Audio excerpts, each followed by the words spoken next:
peut-être là que tu prends conscience de l'existence du syndicalisme. Les gens avaient peur. J'étais dans la salle à dessin et il y avait des réunions dans un restaurant sur Jean Talon, près de la gare Jean Talon, qui s'appelait le Marco Polo, une pizzeria. Puis les gens allaient là en réunion secrète et là, ils se parlaient dans la salle, des petits secrets et tout. Puis moi, avec mon chum Graton, on se moquait d'eux, on disait, moi je leur disais, on a peur, on fait des réunions, on a peur. Puis à un moment donné, il y a mais est-ce que tu savais ce que... Non, je savais pas. Tu savais pas ce que c'était ces réunions-là? Je savais pas le syndicat, je savais rien du tout. Mais les gens avaient c'était la peur, tu sais. Parce que le syndicat, lui, ça a commencé en 61. Avec les gens de la Régie des alcools, avec un homme formidable qui s'appelait René Chartrand. Il m'a tout appris, cet homme-là. C'était un grand organisateur, puis un homme de cœur. C'était vraiment des gens de cœur et puis qui n'avaient pas peur, parce qu'ils risquaient tout. Hein. Il avait commencé la syndicalisation, mais en 1961. Mais ils n'étaient pas encore reconnus. Non, il n'y avait rien. Là, on se parlait en cachette et tout. Donc puis il y avait des réunions. Et puis moi, j'arrive, je lui dis, nous, on se moquait toujours d'eux. Puis à un moment donné, il y a un gars qui était chum avec moi. Il vient, il dit, hey, le français, il dit, tu mets cœur. Il dit, tiens, il dit, tu la veux ma job, prends-la. Puis il me donne une boîte en carton comme ça. Il met ça devant moi, je ne comprenais pas. Il dit, c'est toi maintenant qui es secrétaire. Je dis, de quoi tu parles? Je lui dis, il dit, tu es secrétaire du syndicat. Il dit, c'est toi. Ben, je n'ai rien demandé, moi. Il dit, ouais, mais tu vas arrêter de nous écœurer. Il dit, puis il me donne ça. Puis là, les autres viennent à côté de moi. Ils me disent, tu vas la faire, la job et tout. Moi, je ne savais pas du tout ce que c'était. Je venais d'être nommé secrétaire du syndicat à la voirie pour la région de Montréal. Comme ça. Ça a commencé comme ça. Et à ce moment-là, il m'avait donné des contacts. Et là, on avait eu des réunions avec la CSN et tout. Puis ça a commencé comme ça. La CSN était déjà oui, en soutien à l'organisation oui. C'était l'époque de Jean Marchand. Là, on est en 63, c'est ça? Oui, en 60. Alors, et là, tu deviens secrétaire de la section de Montréal. Oui, donc, et là, c'était fantastique parce que moi, j'allais faire signer des cartes. Tu faisais du recrutement? Je faisais du recrutement. Je mangeais pas à midi. Hein. J'allais faire du recrutement partout où je pouvais aller. Puis dans la soirée et tout, puis il y avait des après-midi que je manquais, et c'était les autres qui punchaient ma carte pour dire que j'étais présent. Ah bon? Ah ouais. Puis il y avait même des gars qui faisaient mon travail de dessinateur, des petits bouts pour que ça ait l'air que j'étais là. Il n'y a pas de véritable répression patronale, c'est-à-dire qu'on vous laisse pas mal. Je peux pas dire qu'il y en avait. Il n'y a vraiment pas. Et puis avant ça, on a été formés. La CSN nous avait formés. C'était sur la 117, Curé-Labelle. Le motel, c'était le Totem. Et puis, on nous donnait des cours. Et c'était pas n'importe qui nous donnait des cours. C'était Picard, qui était l'ancien président de la CTCC, oui. Ouais. La CSN. Picard. Et puis, moi, j'avais comme prof aussi, c'était Robert Burns. L'avocat Robert Burns, qui deviendra plus tard député du PQ au ministère du Travail. J'avais une chose que j'avais appris, c'est que chaque fois que j'allais faire une réunion chez les fonctionnaires, j'appelais. Mais ça, c'était la CSN qui nous avait appris ça. Il disait, avant d'aller quelque part, il dit, c'était tout nouveau, appelez les journalistes et les journaux locaux. Ah, t'arrivais là. Surtout en région. Surtout en région. Là, c'était un événement, il se passait quelque chose. Et puis, j'avais écrit des articles de journaux, évidemment. Déjà, tu avais commencé à écrire et tout. Tu avais la plume facile. Moi, la chose que je retiens... Ça a été assez intense, finalement. Ça a été là 2 ans. Ça n'a pas été long... Mais j'ai aimé ça, hein. J'ai appris beaucoup. D'abord, j'ai appris ce qu'était le code du travail, j'ai appris qu'est-ce que c'était le syndicalisme et tout. Puis, mais j'ai tout appris ici. Je connaissais rien. Ça serait faux de dire que je connaissais rien.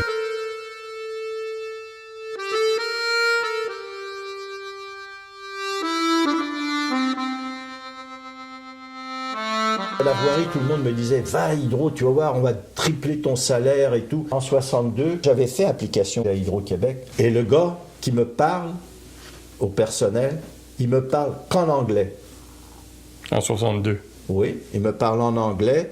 Et puis moi, je lui dis « je parle pas beaucoup l'anglais ». Ça a arrêté là, j'avais pas été engagé. En 64, je vais à l'Hydro, c'est à 2 ans de différence. J'arrive là. Et je m'en rappellerai toujours, c'était un monsieur Saint-Germain. Et là, il dit, vous allez passer un petit examen, il dit, vous allez voir avec les chefs de service, tout va bien aller. Je dis, monsieur, je m'excuse, je lui dis, mais il y a une chose qu'il faut que je vous dise, pour ne pas être malhonnête. Pour tout ce qui est mon travail de dessinateur et tout, je suis capable pour les mots techniques en anglais, mais je ne parle pas l'anglais couramment. C'est parfait, il dit. C'est ça qu'on veut, il dit. Pas besoin de parler l'anglais. Puis c'est comme ça que j'ai commencé à Hydro. En l'espace de 2 ans, comment que ça avait pu changer? Là, déjà, au moment où tu arrives, la nationalisation est complétée. Oui, complète. Je pense qu'elle a été complétée en 64, si je ne me trompe pas. 64, 65. Oui. Tu entres donc dans des bureaux comme dessinateur. Oui, j'étais dessinateur-projeteur. Mais oui. Moi, à ce moment-là, il faut voir que j'arrive là, et puis ceux qui avaient quitté la voirie étaient à l'Hydro, puis on était dans les mêmes salles à dessin, puis eux, ils parlaient de moi. Ils disaient, hey, Martin, il a fait du syndicat à la voirie, tout ça. On a un syndicat, nous aussi, à l'Hydro. Et ils me disent, il y a une assemblée ce soir. Je dis, je vais y aller. Et c'est là que j'ai fait connaissance avec Jean-Claude Dion, Jean-Guy Dalcourt et Claude Miro. Je ne veux pas être méchant, mais la façon dont ils parlaient, eux n'avaient jamais été préparés au syndicalisme, ils ne connaissaient rien au code, ils ne connaissaient rien. C'était des gens qui avaient du cœur, puis qui voulaient prendre soin de leurs compagnons de travail, tu sais. Eux, ils y allaient avec leur cœur, tu sais, il n'y avait aucune préparation, rien du tout. Je dis, avec eux, là, pas de problème. Et je me suis offert, je lui ai dit, si vous avez besoin, moi je viens de la CSN, j'étais à la voirie. À la CSN, j'avais commencé à donner des petits cours d'éducation syndicale, puis ils nous avaient formés pour ça. Fait, si vous voulez, je peux m'occuper, donner des cours d'éducation. Ah, il dit parfait, parfait. Fait que, là, je les ai donnés à l'Hydro et j'ai commencé à écrire des articles dans les journaux. C'était le syndicat. Le SEB. Oui, le SEB, syndicat des employés de bureau. C'était un syndicat qui n'était pas du tout affilié. C'est un syndicat indépendant. Mais c'était un syndicat qui était solide, il se tenait debout. Si je ne me trompe pas, Jean-Claude Dion et les autres venaient de prendre la direction de ce syndicat-là. Oui, parce qu'avant, c'était un syndicat de boutique. Avant. Oui, avant, il n'y avait rien du tout. Eux, c'était des vrais syndicalistes qui voulaient que ça fonctionne, qu'un syndicat, c'est un syndicat. Alors même si c'était un syndicat qui n'était pas affilié, il travaillait comme un syndicat. Mais on voyait qu'ils n'avaient pas le choix. Parce que eux, là, dans leur idée, c'était seul, là, on vaut pas grand-chose. Il faut qu'on se rattache à quelque chose de plus grand que nous.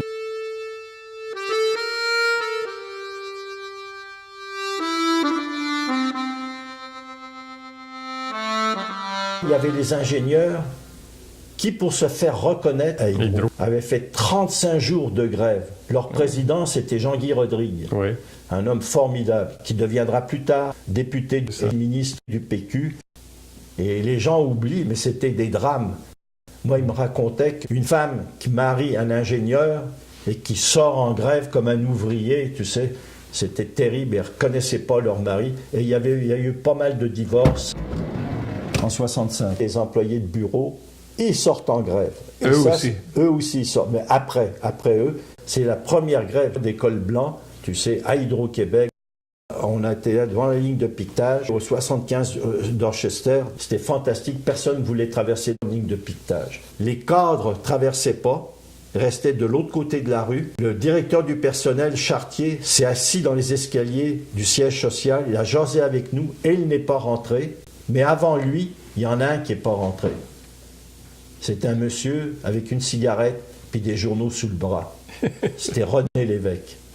Parce qu'il avait son bureau dans l'immeuble. Oui, il était ministre des Richesses naturelles. Il dit, par instinct et par conviction, je ne traverse pas une ligne de piquetage.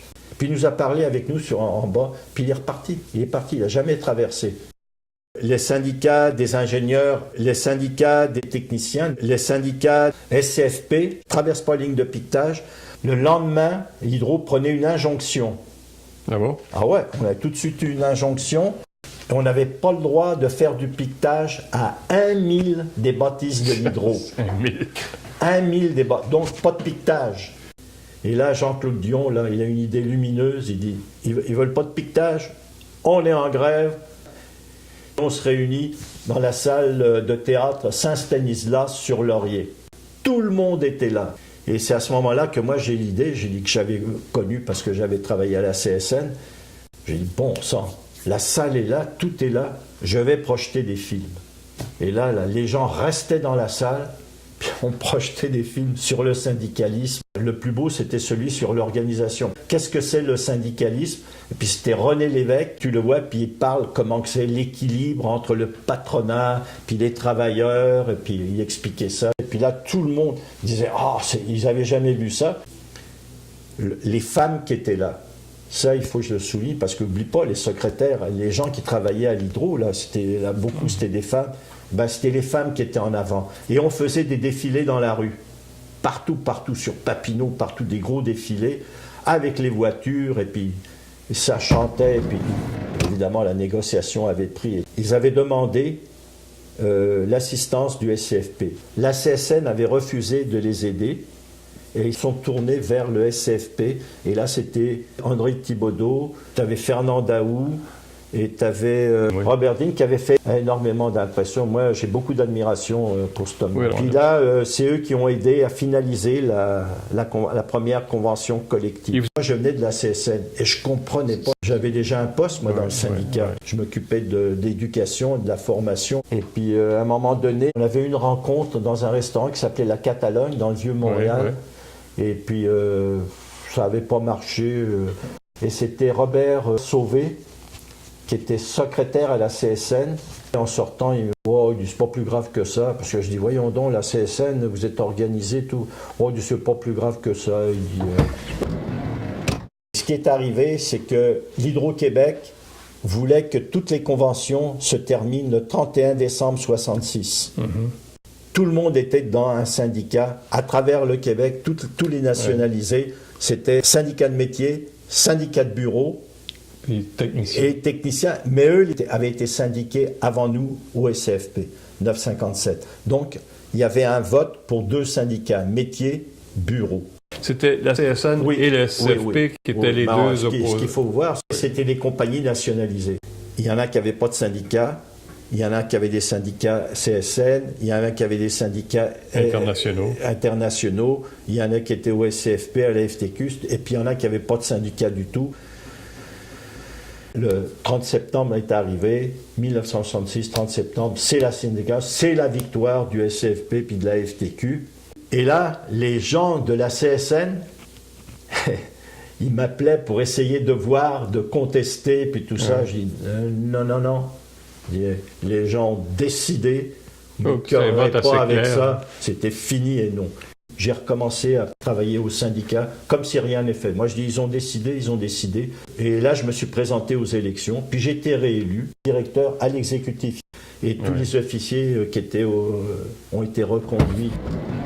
Il y a eu la première négociation, évidemment, de 1967. Il y avait Robert Dean et Fernand Daou pour nous conseiller. Imaginez-vous qu'est-ce que c'est. Mettre tout ça ensemble. On avait ramassé les demandes, on faisait ça très démocratique, de toute la province. Et là, il y en avait qui avaient leur dinde à Noël, chaque année, la grosse dinde congelée.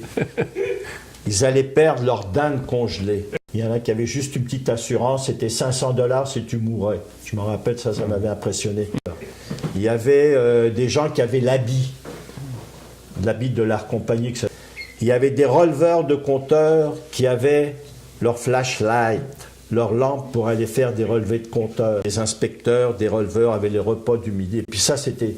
T'en finissais pas le nombre de choses qu'avaient les gens. Par contre, ils n'avaient pas de fonds de pension. Ils n'avaient rien du tout. Tu sais. Il y avait des salaires souvent. Les salaires. Il y avait une grande disparité d'une région à l'autre. Parité femmes-hommes. Oh mon Dieu, ça n'existait pas. Les conventions collectives, c'était en anglais, à des classes. Alors, il a fallu rassembler tout ça pour la première négociation en 67.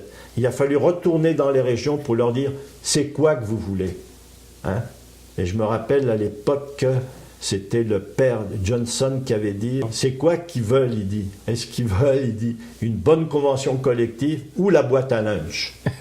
Il dit « ils vont me lâcher la boîte à lunch ». Évidemment, on a fait de l'élagage, mais il y avait des gens dans les régions qui n'étaient pas d'accord. Il fallait fondre dans une grande convention collective des conditions disparates.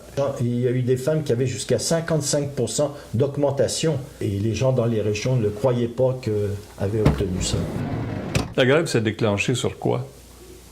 C'est l'Hydro qui Ça ne voulait pas négocier. Il ne voulait pas négocier. Et à ce moment-là, il fallait trouver un moyen pour ne pas toucher. Nous, la peur, c'était qu'on nous passe une loi. Il ne fallait pas qu'on ait une loi. On voulait donner à la population le service et tout. Vous ne vouliez pas interrompre le service? Non. Je me rappelais qu'en France, on faisait les grèves rotatives, tu sais, pour achaler les patrons et tout.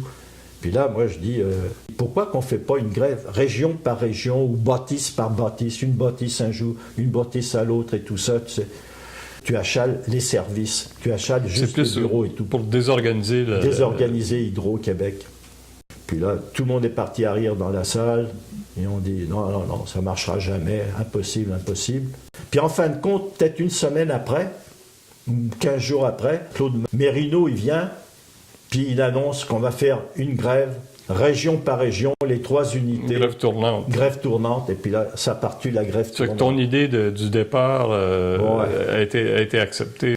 Cette grève-là a quand même marqué l'histoire. Vous avez réussi à uniformiser les conditions de travail à travers toute la province avec des conventions collectives uniques. Oui. Mais ça n'a pas été aussi facile quant au fonds de pension, parce que dans toutes ces compagnies autrefois privées, il y avait une très grande disparité. Certains n'avaient pas de fonds de pension, d'autres avaient des fonds de pension minables, d'autres meilleurs. Il y en avait des gens qui ne savaient même pas ce que c'était un fonds de pension, etc. Nous, on a fait la bataille, ça a pris jusqu'en 1979 pour avoir la parité. On avait des rencontres avec Parizeau, avec le gouvernement et tout. On a fait des piquetages, on a fait la grève. On disait, vous avez privatisé le béton, vous avez privatisé les compagnies, vous leur avez payé les actions, alors vous allez leur donner la même chose aux nationalisés. Et on a obtenu quelque chose qui est formidable, tu verras nulle part ailleurs, c'est que les années avant 1966 comptaient pour le fonds de pension permanent ou temporaire. Ta première année que tu as été engagé, tu gardais comme si tu avais travaillé à l'Hydro et comme si tu avais cotisé. Certaines compagnies n'avaient jamais cotisé et ils avaient les mêmes avantages que s'il avait toujours été à Hydro. C'est formidable.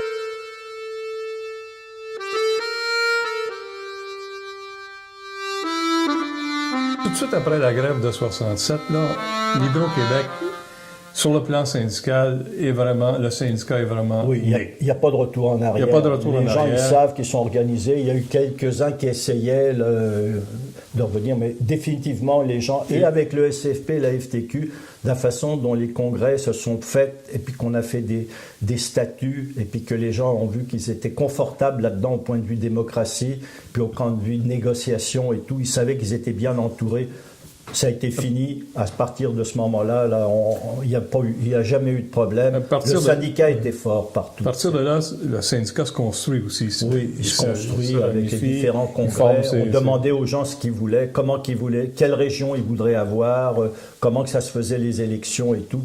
Et le SFP, évidemment, nous avait aidés. Il y avait des statuts du SFP. Et nous, on s'est bâti nos propres statuts qui évoluaient de congrès en congrès. Ça n'a pas été un chemin sans embûches. Il y a eu quand même des batailles à faire, parce que la direction d'Hydro-Québec n'a pas toujours... Et les batailles venaient pas seulement d'Hydro-Québec. Non. C'est que on reproche toujours aux travailleurs d'être unis et tout. Ouais. N'oubliez pas, il y a les chambres de commerce, et à Montréal, il y avait 33 grosses compagnies qui se réunissaient et qui disaient à Hydro-Québec, on l'a su après, qui disaient « une minute ». Si vous en donnez trop, là, nous, on va être pris à donner notre monde à vouloir avoir la même chose.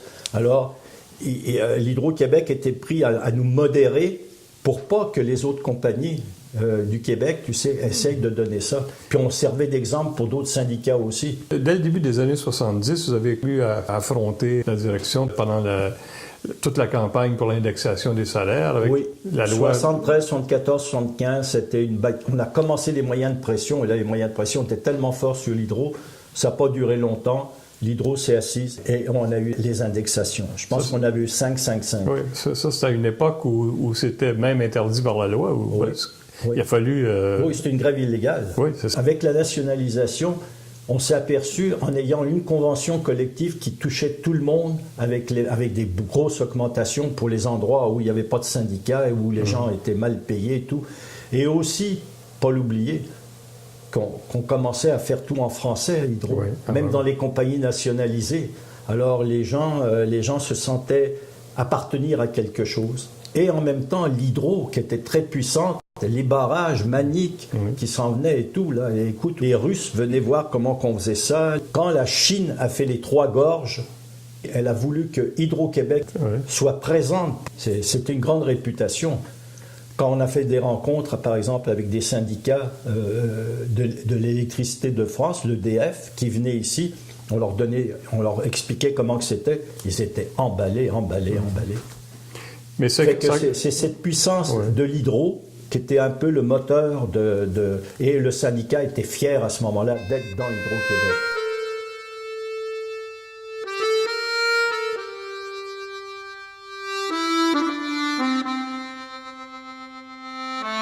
Aussitôt que le nouveau syndicat a été formé, de 67 à 69, j'étais président de la région de Montréal. C'est la grande région de Montréal. Pour le local 2000. Pour le local 2000, président de la région.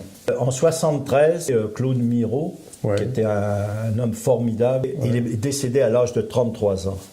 Et tout le monde m'avait dit « Non, tu prends sa place ». Alors j'ai été nommé par intérim secrétaire général pour toute la province à ce moment-là. De président régional, je passe à secrétaire général pour toute la province. Et là, ça a duré? De 73 jusqu'en fin 98. Quand tu as quitté? J'ai toujours été réélu de 3 ans en 3 ans. J'étais toujours élu avec des grosses majorités. Secrétaire général. Après 35 ans, Martin, passé à Hydro-Québec, au syndicat surtout, parce que pendant toutes ces années-là, tu étais surtout un syndicaliste. J'ai toujours été libéré. Tu as toujours été à plein temps au syndicat. Qu'est-ce qui te vient à l'esprit quand tu essaies de résumer tout ça? Est-ce que c'est des faits d'armes? Est-ce que c'est la vie courante? C'est quoi? Tu parles de faits d'armes. Les faits d'armes, on ne les fait pas seuls. Non. On les fait avec des humains, avec des gens. Moi, jamais j'aurais pensé que j'aurais fait ça dans ma vie. Mais jamais pensé. T'sais. Comme je le disais, c'est au Québec que j'ai tout appris. Ils m'ont accepté. J'ai pu m'épanouir au Québec comme personne n'a pu s'épanouir. D'ailleurs, mes amis en Europe, ils ne me reconnaissent pas. Si j'ai changé pour eux aussi. Ils me disent « Ah, tu pensais pas comme ça, tu n'étais pas comme ça. » Le bien n'est jamais seul. Il a toujours un voisin. Tu as toujours la solidarité. C'est ça qui est. Et puis moi, là, j'embarquais avec ça. Ta carrière syndicale au Québec, oui. Tu la dois à qui, selon toi? Ben, je la dois d'abord aux travailleurs. C'est les travailleurs qui font ce qu'on est. Moi, je ne serais rien du tout s'il n'y avait pas eu les travailleurs. J'ai travaillé avec eux. C'est eux qui m'ont fait ce que je suis. C'est à eux que je dois. Mais c'est sûr qu'il y a toujours des leaders, des gens qui consacrent leur vie à ça. Est-ce qu'il y en a qui t'ont marqué? Ben oui, Jean-Claude Dion, le fondateur de notre syndicat, qui appartient à un syndicat qui n'existait pas, puis on a fait un vrai syndicat. Jean-Guy Dalcourt, Claude Morisseau, Wilfrid Boisvert, ça c'était des gens. Et ceux qui ont travaillé avec moi, c'est Paul Laforêt, tous ces gens-là qui travaillaient avec moi. Et puis même au niveau des métiers, Charles Cuérier, c'est un homme formidable, cet homme-là. Moi, je leur dois beaucoup parce qu'avec eux, on s'entend. On avait nos petites idées au niveau des stratégies syndicales, mais en tant qu'être humain, là, on était des amis, on était des frères. Il ne fallait jamais qu'il arrive quelque chose à l'un ou à l'autre. Et avec les travailleurs, c'était comme ça. Jamais, je pense que ce qui nous serait arrivé quoi que ce soit, les travailleurs ont toujours été là. C'est eux qui font un grand syndicat. C'est eux qui s'instruisent, qui voient qu'est-ce qu'il y a à faire, qui s'informent et tout. Et puis, sans les travailleurs de l'Hydro-Québec, les Hydro-Québécoises et les Hydro-Québécois, il n'y aurait pas de syndicat. C'est eux qui font les grands syndicats. C'est les travailleurs qui font les grands syndicats. C'est pas les chefs. Je suis comme un catalyseur. Je me suis trouvé peut-être à la bonne place à ce moment-là. Mais moi, je suis heureux de ce que j'ai fait. Jamais je regretterai de ce que j'ai fait. Je suis assez content. Des fois, je me rappelle des choses qu'on a réglées. Et puis, des gens qui étaient mal pris et tout, puis qu'on a réglé. Puis ça, c'est le plus grand bien que ça puisse me faire. C'est beau quand tu dis, tu réussis à gagner un grief, tu réussis à gagner une bonne négociation. Tu sais qu'est-ce que c'était quand tu vas dans des régions et tout, tu leur dis, vous savez, oubliez pas, vous avez eu telle augmentation, votre évaluation a été augmentée et tout. Mais c'est la joie que tu vois dans les yeux des gens. Les gens, ils sont contents de ça. Là, tu l'as ta récompense. Moi, ma récompense, c'est sûr qu'elle est là. Moi, je regrette pas ce que j'ai fait, puis je suis prêt à le recommencer. Prends un mot, t'es prêt à recommencer? Oui, On recommence. on recommence.